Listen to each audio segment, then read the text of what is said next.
Hi, everybody. David Noor. I want to welcome you back to another episode of the Curvebenders Live. I'm elated today to be joined by, somebody I've admired from a distance for a long time, and we've recently gotten to know each other. Michael Watkins is my guest. Hello, Michael. Hey, David. Nice to see you again. It is good to see you. Thanks for making the time to join us. Oh, my goodness. Sorry. That's all right. Of course. That's okay. No issues. So, for those that may not know as much about you, could you kindly start by talking about your professional background, what you've done today? Let's see. I think you're muted. There we go. You back? Better. Yeah. I thought I'd turned my phones off, but I guess I hadn't. Anyway, apologies. Onward with the show. So your professional background, what have you done? Where have you been so far today? Sure. So I describe myself as a recovering engineer, right? Because I was originally trained as an engineer, and I've sort of mutated fairly substantially from that. Much more in the direction of leadership. I got more interested in people than I was interested in designing things. PhD from Harvard Business School, on the faculty of Kennedy School and the Harvard Business School, and then out building a consulting company focusing on leadership transitions in the first 90 days work. And today, a combination of that and a faculty member at the IMD Business School in Lausanne, Switzerland. So we're getting a little bit of static, but we'll work through that. Michael, you and I talked about in our podcast conversation this idea of kind of really interesting times we're living in, really interesting times that we're seeing in terms of management and leadership, and really thinking differently about leading, not just coming back to work, but really a hybrid workforce. Talk about some of the trends you're seeing with global clients you interact with, and what's really resonating with you in terms of ideas that will stay with us in the post-pandemic world. So I think the starting point is that I focus on, is it really bad still? Michael, I apologize. It's really still bad. It's very staticky. I don't know if there's a audio source another one we can check. No, I'm using the main thing off the best thing off my, let me try and see if I can.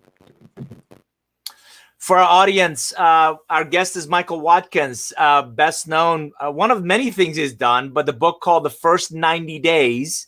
I would encourage you to jump in with questions, comments for Michael, as we work through some of these, Murphy's Law, right? Some of these technical issues, but so you're now muted. I can't hear you. Can you hear me now? Much better. Okay. Perfect. So trends you're seeing in the market. You asked about trends. Yeah. I think, the starting point for me, David, these days is really an understanding that we are once again in a state of transition. We got thrust into the COVID situation really quite rapidly, and it wasn't very expected. And we all went through a tremendous amount of adjustment and transition to get to the point where we were functioning, at least, if not thriving. And now we're emerging out the other side. And I think it's easy to think, hey, this is going to just be wonderful. Hooray, But in practice, it's another big transition. And I'm seeing lots of people struggle with that transition. Lots of companies struggle with that transition, partially around the issue of the return to the office piece, which we can talk about. But just generally, is it really safe to go outside? Is everything okay now? Are people really vaccinated? Are people telling the truth? It's a pretty remarkable period I think we're living through right now. So let's build on that. Pre-pandemic, I managed a team. We would all come into a physical office, and again, we had our challenges, but we got stuff done. And now, 15 months later, people have, and I love your IMD article, people have rearranged their lives between childcare, but also, I know, God help them, God be with them, parents of young kids who take shifts, right? I'll do calls 8 to 10, you do them 10 to noon, right? And now, by the way, honey, I'm leaving to go to the office now. So, sorry about that, right? I was going to say, how do you ask them to abandon that and physically come back to the office? And from Google to a lot of other companies, the prevailing conversation seems to be around, should we come back 2 days or 3 days? You and I talked about that's so immaterial versus the bigger picture. Talk about that for a second.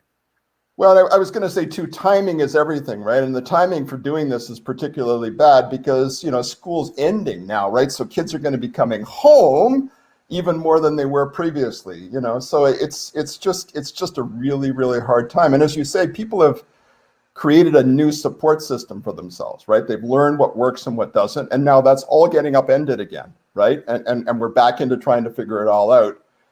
I think, it's funny. I was talking to two separate leaders today, both of whom are working for companies that are basically mandating people to come back to the office a certain amount of time. And, one of the leaders described a presentation by an even more senior leader about this.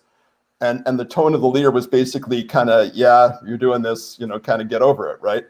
And it felt like just like the biggest lead balloon you can possibly imagine, right? Because the starting point for talking about this should be empathy. It should be an understanding of what people are going through right now and the magnitude of the changes that have happened. And we can't imagine that somehow we're going to go back to the old normal. I mean, people used to talk about what's the new normal going to be. Well, here we are. We're figuring out the new normal, and it isn't the old normal. And people don't have the patience anymore for these things. Again, what second leader I was talking to, he was back in a conference room. He said, remember that? Remember what it was like to be in a conference room? Yeah, he said, I was in a conference room with 20 people, right? And half the time I'm feeling like I'm bored out of my mind here. I don't know what I'm doing here, right? And so there has to be a pretty fundamental rethink, I believe, about the nature of work, what works and doesn't work online, what we need to get together to do, and work from that towards, okay, how are we going to restructure the way time is spent, right? The way space is laid out, the way we think about talent. If we got time, David, I've had some thoughts lately about power, right? And what does power mean in the new era? So there's a lot of big questions that I think are sitting out there right now. And I think they're all, Michael, really important. So let's talk about each of those you just rattled off, right? So can you comment on, I've like you, I believe from, the whole idea of a commute, right? You're going to ask me to commute 90 minutes to 3 hours into what? Sit in a cube or sit in an office? I hated that before the pandemic. And I've certainly proven in the last 14 months that I'm pretty productive without doing that.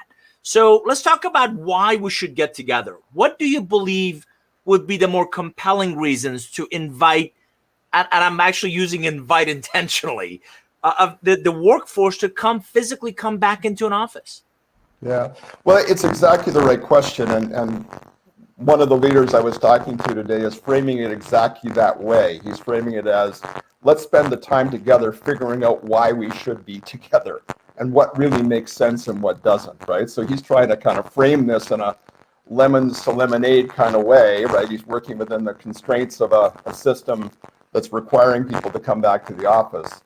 But David, I think you framed the question the right way, and it's certainly the way I think about it. Let's start with what works and what doesn't in the context of being together and not being together in the office, right? And sort of work backwards from there to try to think about, how do we spend time together or not? Yeah, I think that's it's a great starting place. We have again, I'm getting a little bit of that static back, but let's jump into it. And I appreciate Larry jumping in. Michael, what have you found in your travels and clients?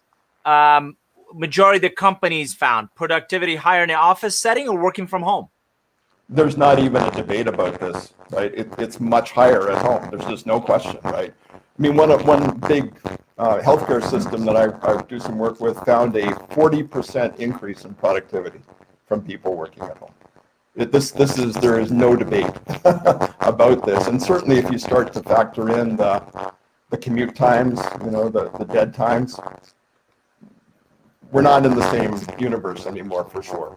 How do you respond to leaders that and part of this I get, Michael, the online meeting technology is kludgy at best, and it just does not equate to you and I meeting in person or interacting.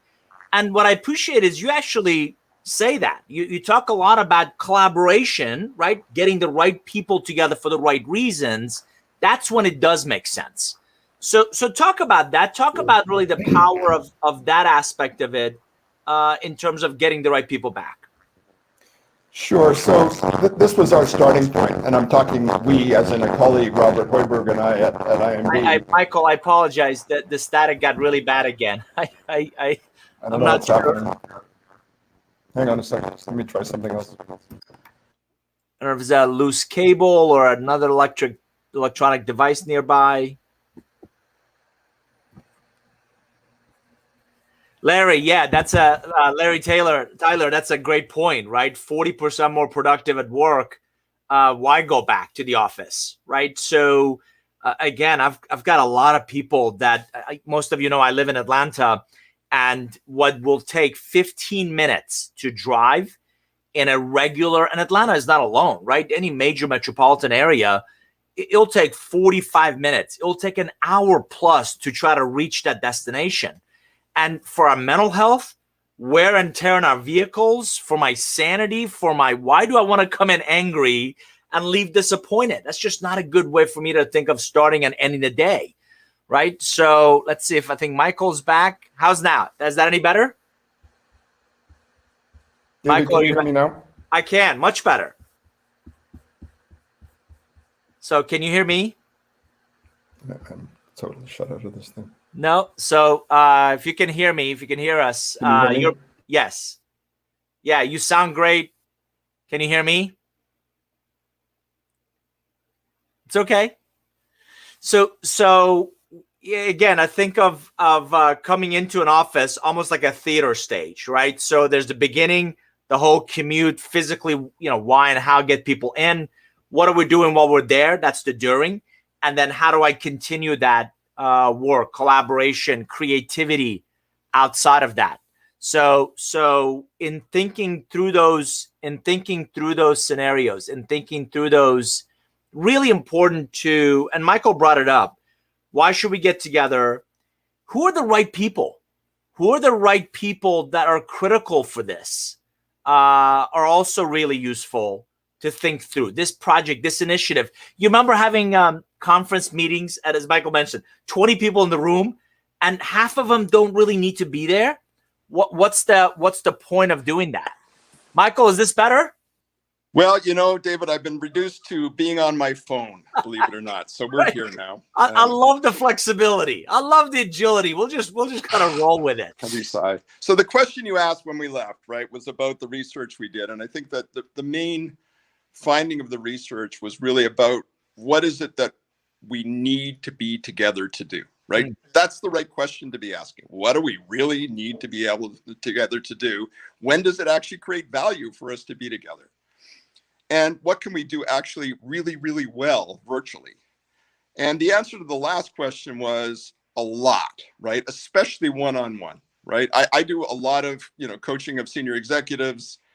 I can very effectively coach across the medium, right? Virtually.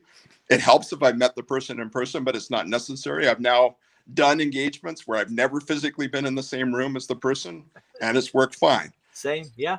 Working with your direct reports one-on-one, right? Having those conversations about performance and, tracking and how things are going and coaching, you can do all that stuff. And then with teams, it's the simple stuff that works virtually. It's the updates. It's the simple decisions, right? It's the stuff that is more transactional and doesn't really require the team to engage with each other deeply. And there's lots of that, right? There's no reason why you can't use the virtual mode to do those things very effectively. Mm. However, and this is the point you made earlier, which I think is so powerful, we've also learned there's things that do not work very well at all, even with the very best of available technology. And perhaps there'll come a day, right, when we can project ourselves virtually into the space and, shake hands and do all that kind of good stuff, but we don't see that yet. And those things involve collaboration. So where you and I really need to kind of integrate our knowledge and work stuff through in some detail and follow some pathways and think about things, that aren't just simple or in the norm.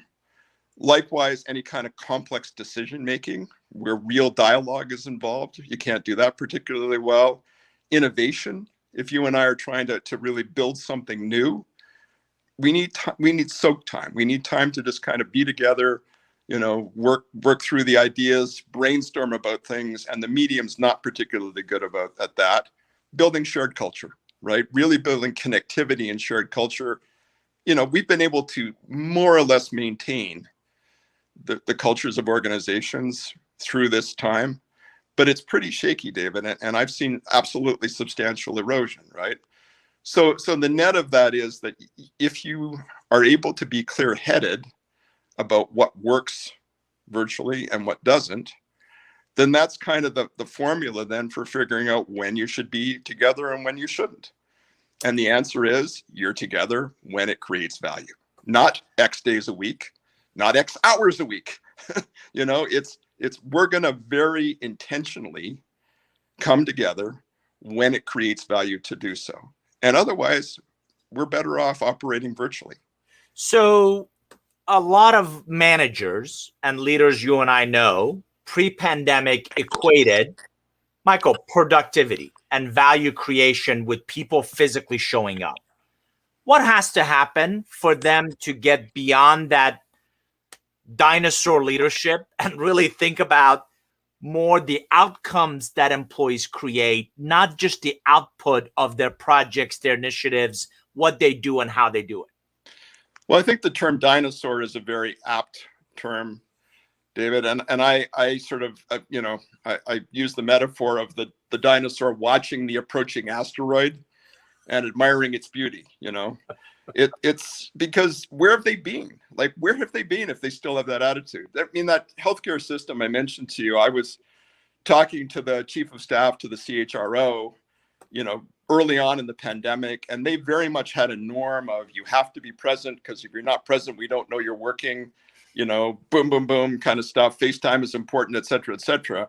And then they discovered 40% increases in productivity and did a big head snap. So they're coming back in a very thoughtful way about how to re-engage in the right kind of hybrid work.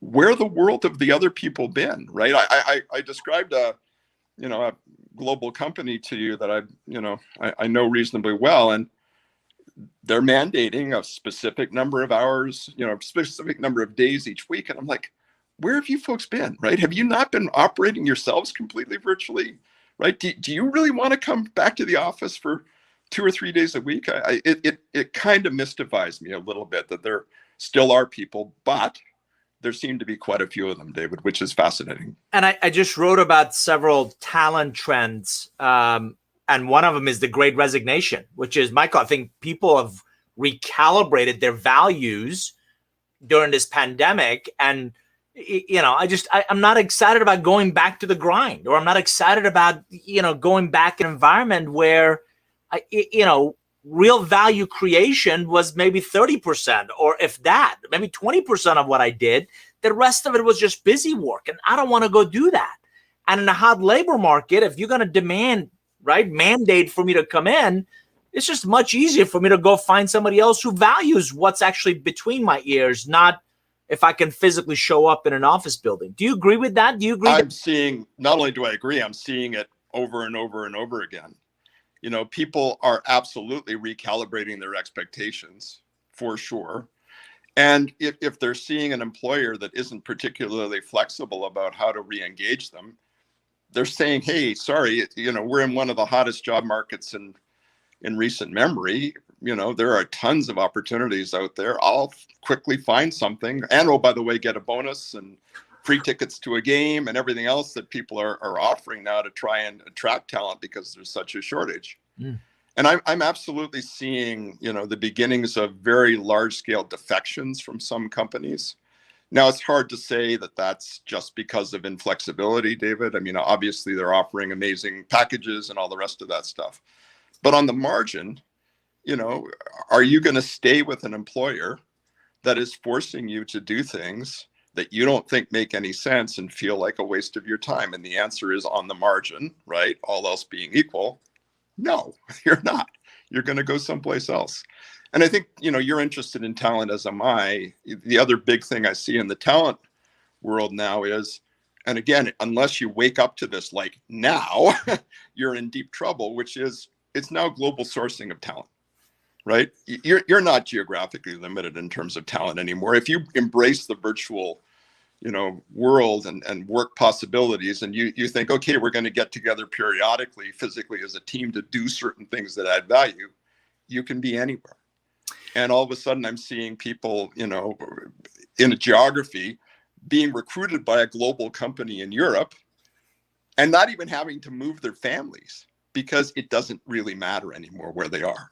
And if you don't wake up to that, you're in trouble. I got to tell you, I was on a call with a very respected executive search leader, and he said the same thing. Increasingly, the companies realize that we want that exceptional talent, and we don't need them to be in our backyard. They can fly in, they can commute in, they can, and it's not just executives.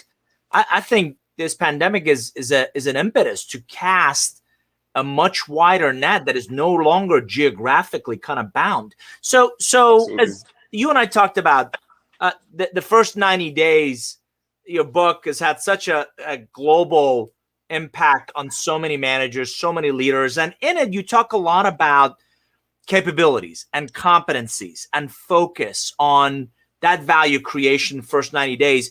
Michael, if you were to write that book today, let's just say that, during the pandemic or post-pandemic is your first 90 days, because you and I also know a lot of people that accept a job, change jobs. I've talked to leaders who've never met any of their colleagues. They've never been into the office. Exactly. What would you prescribe for them to really focus on in the first 90 days of a new role in this hybrid environment? Well, so the starting point is that as someone who wrote a book about transitions, right, I'm smiling every day these days, David, because there are just a gazillion transitions going on, and it's only going to get more, right? Accelerate even more. So transition is the name of the game right now. People are moving jobs, or they're going to move jobs, pretty soon, and that's, from my point of view, wonderful, right? Because it means more people we can help make successful transitions. But it's to your question, it's interesting because I've just sort of, signed up to do a third edition of the book. And of course, this is like 100% on my mind, right? Which is, how have things changed? There's a chapter on assessing and building your team. As I'll just give you an example. You said it. I may never physically meet the person on my team. How do I assess them? How do I think about building that team effectively, given these new realities? What does an early win mean? How do I navigate the politics of the organization differently? Microsoft did some absolutely fascinating research recently about the impact of working virtually on people's networks, right? And what they found was people's networks have gotten narrower consistently, right? We're not as broadly networked as we used to be. Okay, we have to do something about that, but we have to do it in the context of the new ways of working. So we need advice, and it's, I wrote it. There's a chapter in there about building alliances in the book. It's going to be about, how do you do that if you're operating 90% of the time virtually? How do you avoid getting in that narrow silo of connectivity and broaden yourself out into the organization? So there's just so much right now, and it's, again, for me, and for you, obviously, endlessly fascinating. In our podcast conversation, you brought up the enormous value in self-assessment. Yep. And this idea of action versus being. Comment on that, again, with the context of, all of our relationships are these Hollywood squares, right? So how do I really make sure I'm receptive and reflective when I'm by myself every day, and I don't get as much of a chance to physically interact with others? So I think there's a couple of answers to that. I mean, one, and it's blindingly obvious, is you need to be reaching out and getting feedback from people systematically, because it's not just kind of flow your way naturally, and you shouldn't be waiting for the semi-annual, formal feedback you get. The other thing is, there are tools now that are, basically designed to help people give more continuous feedback to each other. Mm-hmm. And I think they're actually very well suited for the virtual world, for sure. So I think, it's like so many things, David, with what's happened is you just need to be more intentional about what you're doing, right? Because it's not happening naturally in the same way. We're not, gathering in groups and grooming each other like primates anymore, right? We're operating through this virtual modality, and you need to adapt, and you need to be very intentional about it. And to your point, you're not naturally necessarily going to get the same kind of feedback. So you got to go out there and get it. You talked about allies. I talk a lot about relationships. Do you believe that same intentionality could really help you identify the few but really critical relationships that are going to be instrumental to your success? Absolutely, right. But I think the starting point is figuring out who those relationships are.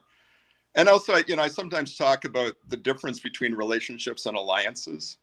I can have a great relationship with you, but you're not an ally in what I'm trying to do. And conversely, you may disagree with me about most things, but we may be allies around, accomplishing, a particular goal. And so it's not just about the relationships. It's about figuring out people's agendas.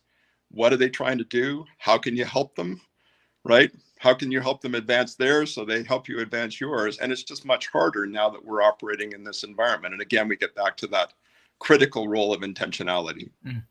So we got a great question from Larry, and for our audience, I would highly encourage you to jump in. Nicole has also posted a couple of great MIT Sloan and IMD articles in LinkedIn as well that I would encourage you to check out. So Larry's asking, if here's the right answer, rests with the leadership changing, are you seeing leaders hanging on to old 20th century leadership style versus being flexible? And if so, why do you believe that is?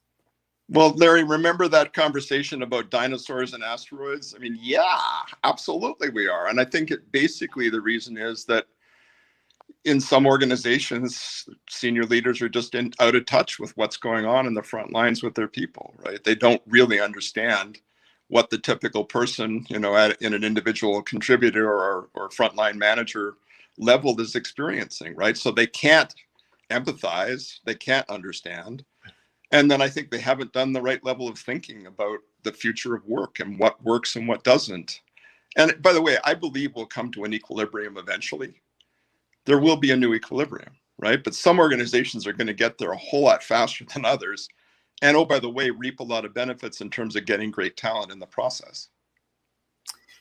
You mentioned a couple of great and very relevant reasons to physically get back together again, right? So I love the collaboration, love the complex decision-making, real innovation, shared culture, which are some of the ones I captured. Michael, how do you keep from, I know you and I've seen this, where managers kind of label their pet projects as innovation because that's what's sexy, that's what's cool, that's what's jazzy, right? So let's get together and collaborate on this. And it turns out to be another wasted, God forbid, either a trip or a meeting, or increasingly people getting disappointed, like, what the hell did I go in for, right? That we didn't do anything I couldn't have done. Is that going to be the norm? Am I always going to compare when and why we get together in person against, well, we could have done that, online? And how do we ensure that everything isn't now labeled as collaborative or everything isn't labeled as innovative? Yeah. So I think in some sense you've answered your own question, David, right? Which is, I think that yes, everyone is going to be in evaluative mode. And so long as they feel like they've got lots of opportunities, they're going to be pretty critical about what's going on, because they're going to be saying, do I need to do this really, right? Are you really asking me to come together and do this blank, blank, blank, right? I think also, you don't fool anybody really with those phantom quasi innovative things that don't really do anything, because people are going to be sitting in those meetings going, this is blank, blank, blank. And I don't know why I'm here. And you're wasting my time. And so I think we're going to see, you talked about feedback. I think there's going to be a lot more upward feedback about this. And it's a product of what we've learned, but it's also a product of the times. We've talked a lot about internal meetings, internal kind of collaboration discussions. How do you believe this will impact external? Because for a long time, in sales, it's been driven into get on a plane and go see that customer. Get on plane, go see that channel partner or that distributor or that investor. How do you believe this will impact external relationships? Well, I would add all the dealings that businesses have with government, with NGOs, trips, regional trips to places. Look, again, I think it's going to take a while to reach a new equilibrium, but I'll give you an example that I think goes exactly to the heart of what you're saying.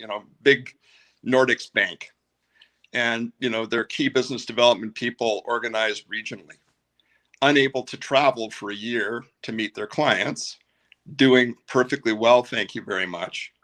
And all of a sudden the thinking shifts to, we don't really need to organize regionally. We can organize by business line. We can specialize on a particular industry, and we can do most of what we need to do remotely, right? Maybe we want to, go meet a client once a year, but we're not going to be out on the road the way we used to. And I think those days are gone.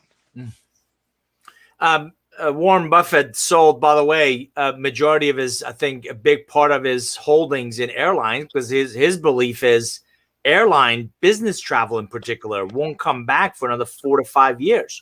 Do you subscribe to the same notion? Well, not quite. I don't think it's going to come back, period. So growth will eventually mean that we're to a point where it was, pre-pandemic probably. But, again, people have recalibrated, David, pretty fundamentally. And I pre-pandemic did a tremendous amount of international travel. There's a lot of wear and tear associated with doing that. Yeah. And it wearies me to think about getting on a plane to go for a 3-hour meeting someplace. I'm not going to do it unless I'm absolutely have to, right? So I don't see, and maybe I'm unique. Okay, maybe it's just me. But, oh, by the way, your CFOs in every company are looking with pretty sharp, metaphorical pencils and saying, we just eliminated, 95% of our business travel expense. And hey, we're still growing. And hey, we don't seem to be suffering that much. And what does that mean? And so I don't foresee the airline industry coming back. And as I know, business travel has always been the most profitable part of that particular industry, right? And so a massive shift in the direction of sort of, consumers and that kind of travel, I think is going to have pretty big impacts on the industry, and I don't see any way to avoid it. I was going to tell you, I read that there used to be a necktie industry association, and right, and when we all went to business casual, they just weren't as relevant, just like ascots and hats and so on and so forth. So, do you envision? I mean, this is going to have a ripple effect on Absolutely. Airlines and hotels and Michael, office, commercial real estate. And do you see that kind of impending? I don't 100%. doom, 100%. but decline. Yeah. 100%. I'll give you kind of a micro example. So I traveled back to the U.S. from Switzerland for the first time in over a year, right? About 2 weeks ago, and went back to my apartment, which has been completely empty for that period of time. And I had a couple of shirts that needed to be dry cleaned or laundered, right? So I take it down to my local, dry cleaner launderer, and he, is telling me this sad story about how his business has been halved because no one's wearing, dress stuff anymore. No one, so it's a very micro example, David, but it is that kind of ripple effect that we're going to see. Like, who would have imagined that the pandemic would kind of winnow, dry cleaners? We had no idea, but it's what's happening for sure. The space piece is really interesting. And so there, and again, I think how I think I like to sort of push things to the limit where possible. And, if you subscribe to the belief that we're only going to come together to do that which is value added in teams, right? We're not going to do much one-on-one work anymore. It's really going to be about teams, and it's really going to be about the value that, coming together when it creates value. Well, what do you think happens to space, right? All of a sudden, space is the place we come together to do that stuff, i.e. it's all about teams. It's all about collaboration. It's all about maybe meeting 2, 3, 4 times a year as a global team, for example. And anything else, it doesn't make sense. We either do it at home, or maybe if we're lonely, we find a shared workspace near our home where we can go and do that individual work. And so I envision the day when, the office basically consists of collaboration spaces that companies send their teams to on a regular basis. And that's the future. And that the implications of that for the commercial real estate industry are chilling. So earlier you brought up power as one of those attributes. Kindly recap some of those attributes, sure. And then let's focus on the power part. So power, we're primates, right? That's our origins. I mean, I know some don't agree with that, but that is, as far as I know, our origins. And I was, sitting in a presentation given by the director of the local zoo, who's actually a participant in one of my programs right now. And he brought his primatologist in to tell us a little bit about primate behavior. Fascinating, right? I mean, one of the key parts of that is dominance. And dominance has always been about physical presence, strength, size. And all of a sudden, we're in a world where everybody is a tile. You're a tile, I'm a tile. It doesn't matter how big I am. It doesn't matter how powerful I am. I'm just a tile. You're a tile. And so, there's, again, I think a really interesting adjustment going on to being back with people physically. And I'm working with one CEO, female CEO. She's probably 5'3". She went to a meeting recently with someone, a board member who is 6'5". And it was kind of a bit of like, whoa, I forgot how challenging this is. And she's very good at projecting her very considerable power physically, but she didn't have to do it for almost a year. And I think that has pretty big implications. I think the second thing is we have to be very careful about hybrid work, David, because if some people are together and some people are remote, that creates by definition a two-tier power structure. I can be present, I can share in different ways, the way my signals are read is entirely differently. We're together, you're a tile. This is going to be really tough. And I have one very thoughtful leader I've done some work with who basically decided that his global leadership team meetings are going to be virtual because he doesn't want to create that kind of two-tier structure in his organization, right? They're either going to meet virtually or they're all going to come together. But there's not going to be hybrid meetings on his leadership team. And I think that's really interesting. Along those lines, how do you ensure, Michael, again, I think that's going to be, as you mentioned, nature of us kind of reconnecting, re-engaging, where some people are more comfortable getting vaccinated and coming in. Others are like, no, thanks, right? So I'm going to kind of keep my distance. How do you ensure that the remote folks are not left out? Again, exactly what you said, collaboration, decision-making. How do you ensure that they have a voice and they contribute as much to that value creation as those that are physically together? So it's exactly the right question to ask.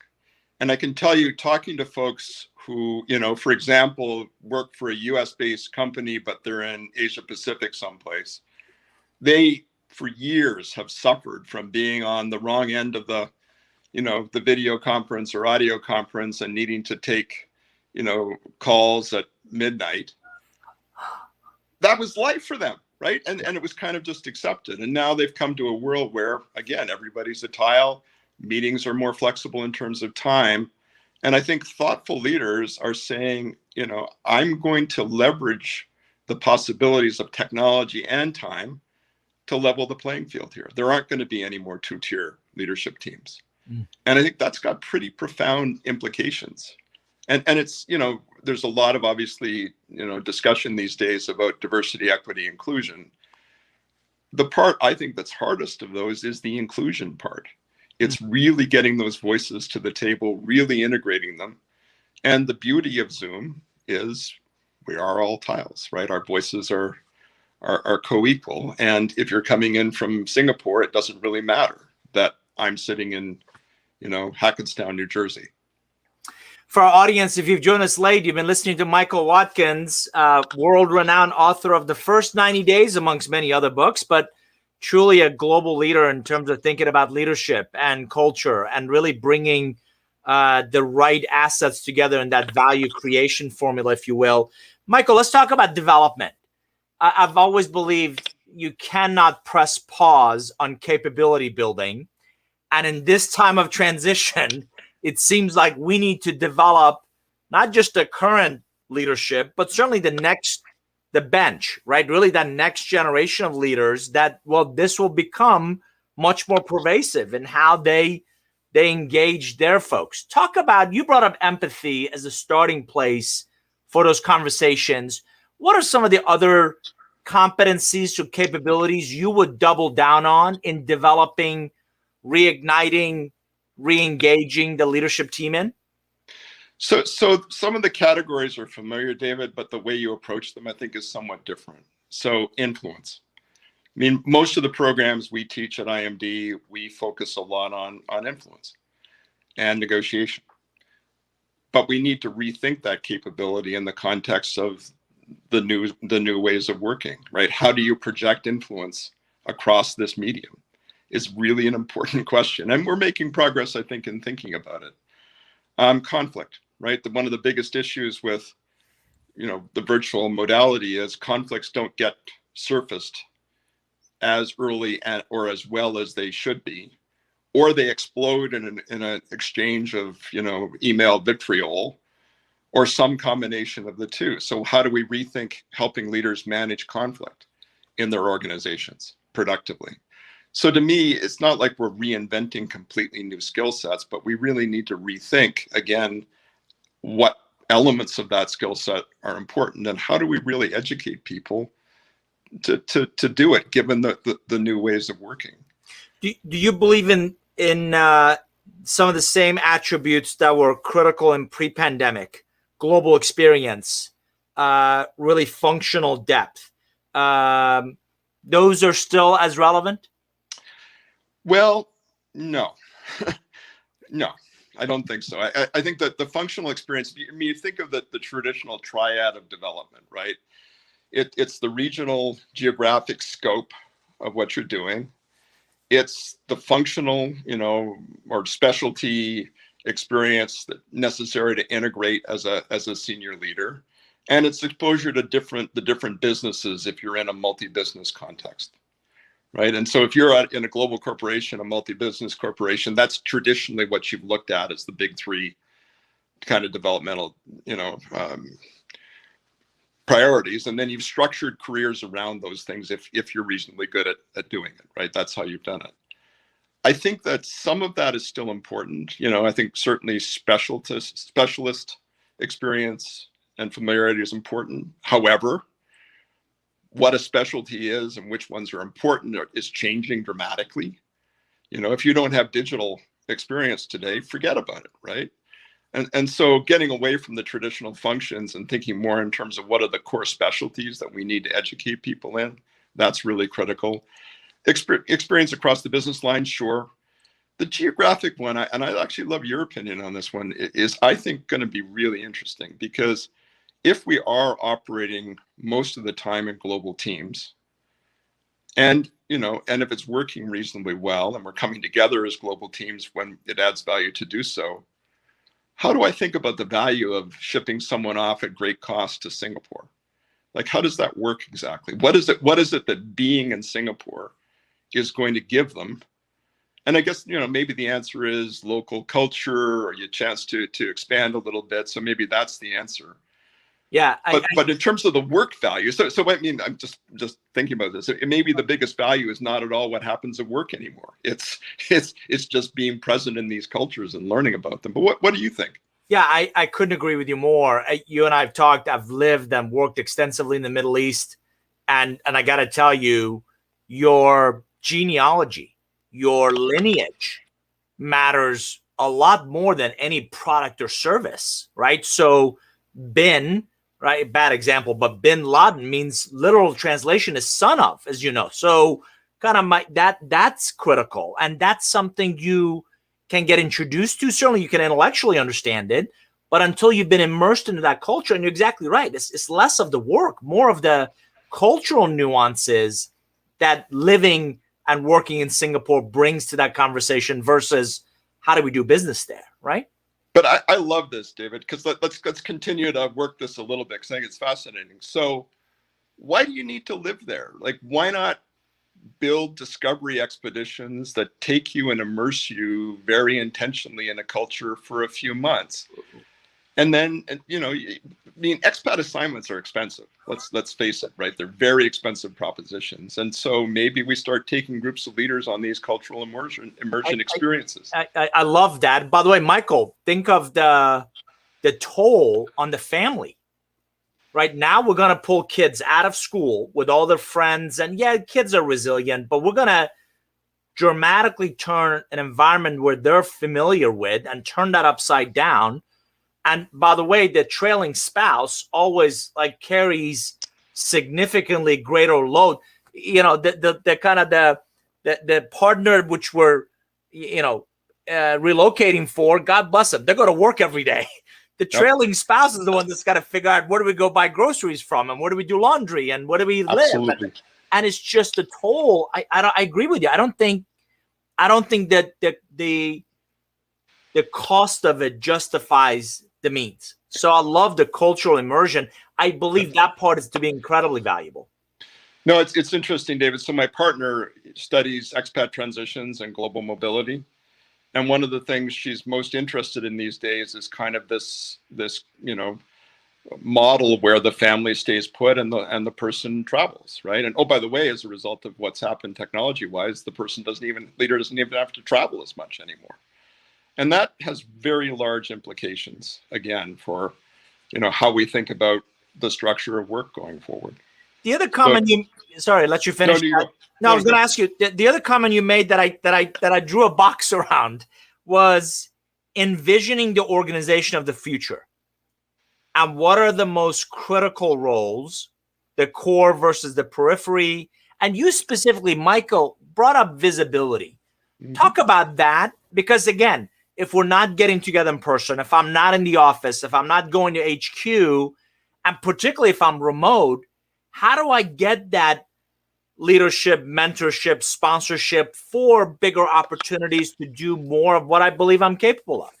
Well, again, such an interesting question, David, to focus on. And I think, even pre-pandemic, we used to say, it's not who you know, it's who knows you. And that's become more complicated now that we're operating the way we are, and also the traditional bases of mentorship, which tended to be sort of similarity. You saw yourself in someone else, you wanted to kind of develop them. That's kind of blown away to a large extent. So maybe that means we need to be more structured and intentional about mentorship types of relationships, or maybe we move more towards coaching structures to do this. Because why do you have people mentored, right? There's two reasons. They actually learn something about, how to lead, almost like an apprentice, if you will, to a degree, and they get connectivity into the mentor's network. No easy way to give them connectivity into networks if they're not being mentored by someone, but that skill set development we absolutely can do in other ways. So I don't know. I'm not sure I've got a great answer, David, but it's a really interesting question, and maybe worth some thought. Talk about the two quotes you shared with me: "Run towards the fire." Yep. And "Hitch your wagon." So really important, both those points. So the run towards the fire, the first place I saw that was the CEO of Novartis in an article he wrote about energy and how he got ahead in his career. And one thing he did was, when there was something serious going on, he put his hand up and he volunteered and he went out there and put in the time and the hours and the energy to be part of something. And I think that's not a bad principle. Now, hopefully there aren't too many fires to be running towards, but it's it's pretty important. The hitch your wagon piece, I think, is related to the mentorship piece, which is, you want to ideally become part of the extended family, if you will, of a leader who's going someplace interesting, and become part of their, core team, if you will. And I think it's, you can be somewhat intentional again about doing that. I want to switch gears. Fortune 500 list came out recently, and Michael, 41 women CEOs, a new record including several first-time women CEOs. You're also seeing more slowly, but surely more diversity on boards. Yet a lot of the rank and file, a lot of, again, the leadership development, that next generation leaders tend to still be predominantly, white, predominantly, male, predominantly, right? So there's a lot of less represented groups that still need that visibility. What does reimagining work, or how does reimagining work address those less representative kind of communities and groups? Yes, so I think there's been genuine progress, David, and that's good news. Although, when we say, look, less than 10% of CEOs are women, and that's a record, it gives you a little bit of pause. And if you go into how many, African American CEOs there are, that should give you serious pause. I worry there's still too much box checking going on. We'll put someone on the board. Ideally, she's a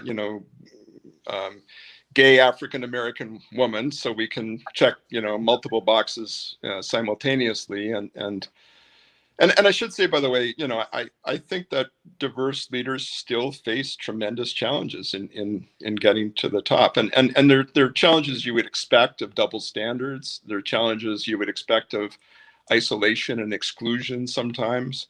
There's stuff that's a little bit more subtle. There's what I call the standard bearer problem. You're there not merely as David Noor, you're there as a representative of your people. And are you representing us effectively? There's certain pressures that come to bear. And I'm fortunate to coach, quite a few leaders of color and female execs. And I see this, they really struggle with that piece sometimes. So I think it's, I think it's beginning to work through some of these problems, recognize that some of them, again, are sort of very deeply rooted in our behaviors. I guess I'm somewhat optimistic that the restructuring of work is going to help to level the playing field somewhat. I mean, back to my 5'3", and she turns out to be African American CEO, meeting her 6'5", board member, and kind of going, oh, I'd forgotten about this, right? It was, this is different, So hopefully that's part of what's going to happen. I am, Michael, incredibly bullish on some next generation kind of leaders that I've met, right? So young, energetic, intelligent, really good head on their shoulders. In all of your research, in all of your experiences around that first 90 days, are there some attributes that, with a high degree of confidence or strong predictors, that this person is just gonna hit the ground running? They don't need much guidance or stewardship. They're gonna get, figure it out and really thrive in that role? So absolutely. And I think that one way I talk about this, David, is in terms of striking the right balances as you're going through a transition. Then think of it as a triangle of learning and connecting, right? Deciding and acting, reflecting and planning. And the leaders I see that do the best are good at all those things and know how to balance them. They don't get locked early in the decide and act piece. They don't miss the reflect and plan piece. Although, I when I work with my clients, I kind of impose some of that on them, by meeting with them every week on Friday and asking them how their week went and what are they going to do next week, right? Imagine the value creation. I'm kidding. So there's a certain sort of balance of, being and doing, again, as we talked about, that's there.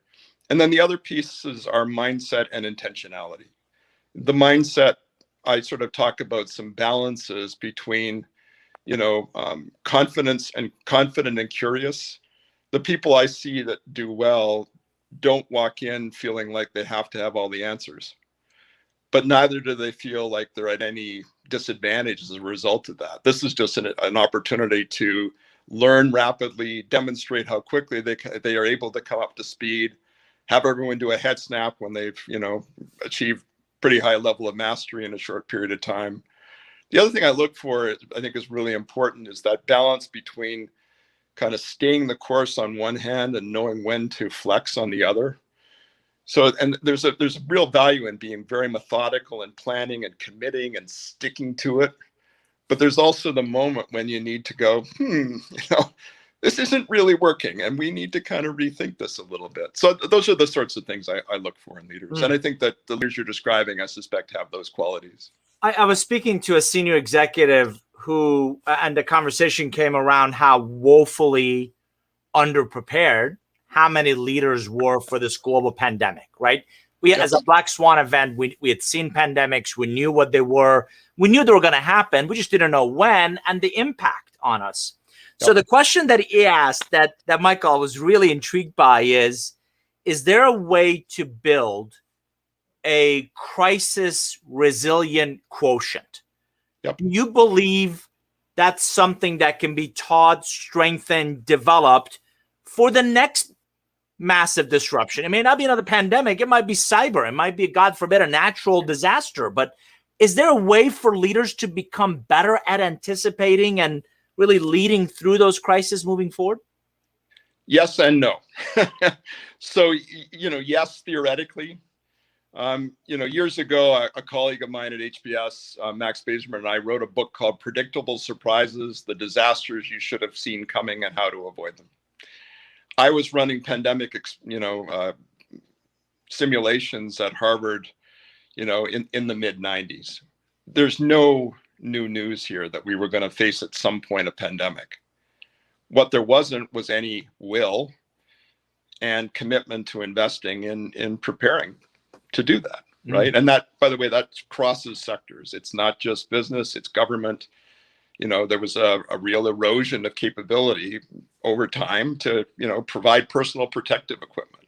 The stores that were there were sadly diminished. Ventilators, the kinds of stuff that you'd want to sort of forward place to deal with something like this. My worry, and it's kind of rooted in human nature, unfortunately, is that we will mobilize now to deal with this and be prepared for the next pandemic. We may not be prepared for the next cyber strike because sometimes the focal points are too narrow. And the paradox is, if there's too long a period before something bad happens, it's just going to erode again. Or it's going to take an act of real will on the part of leaders to keep their organizations ready to deal with stuff like that. Larry Tyler is definitely getting his money's worth from Michael Watkins today. So, Michael, do you find the acceptance of thought diversity and the advantage of females having general with emotional intelligence are helping shift leaders into this 21st century style versus the old 20th century leadership? So I think we have to be careful.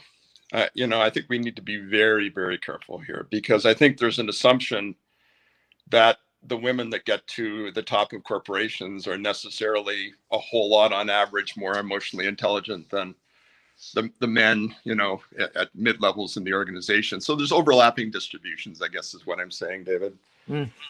I do think that there is good research, Larry, and you're pointing to this, that adding women to a leadership team or having a more diverse leadership team in general leads to better decisions, leads to better results.